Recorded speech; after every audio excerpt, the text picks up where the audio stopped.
So in terms of your clients, like what types of people or businesses have this sort of need to hire a consultant to help set up ClickUp?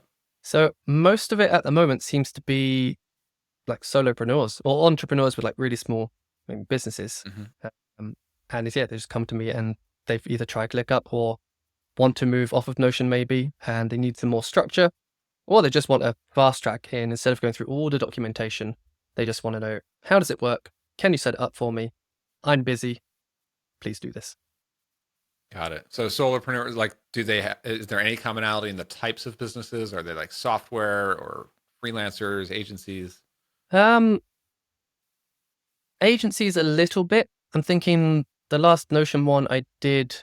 So when I was still working in Notion, it seemed to be the Notion clients were the bigger ones who wanted big, complicated systems.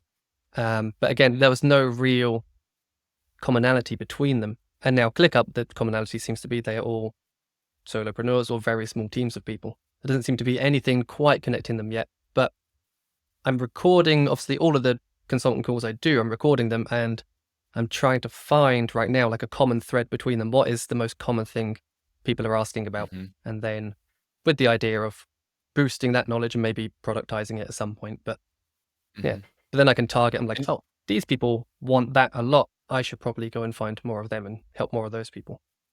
yeah, yeah, definitely helps to niche down. I guess it would also help with the delivery of the service if it's like a predictable, everyone can even use the same templates or the same like packages Exactly. every time. Yeah, would really speed things up. And I think I'd be able to help them more because I would really know that niche a lot more. Like my niche right now is because I'm on a software development team, sort of. So my day job is I build telephone services in Python.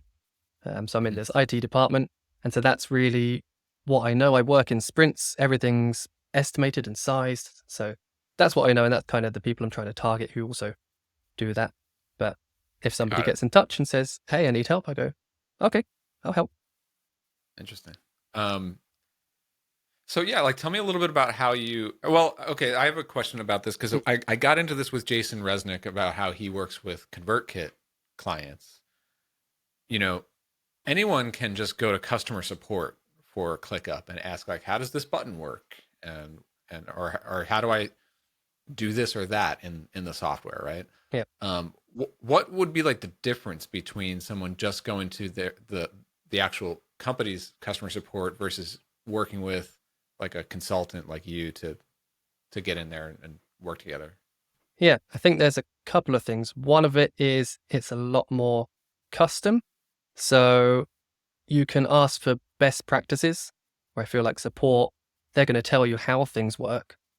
But if Hmm. they might not say, okay, you're a software team, maybe you should work in 2 week sprints, not 1 week because of this, that kind of thing. And then I think there's the prep as well. So if you know you've got a call coming up, then you have a whole itemized checklist. These are all the things I need to do. This is what I'm preparing for them.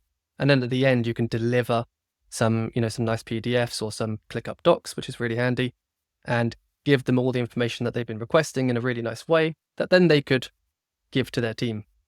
Whereas support Yeah. is, hey, I have a So it's like problem. you're like literally being productive with them. You're helping them actually implement stuff. Whereas an email to support is just going to sort of like link you to a doc and go, all right, go figure it out. Yeah, Right. exactly. Yeah.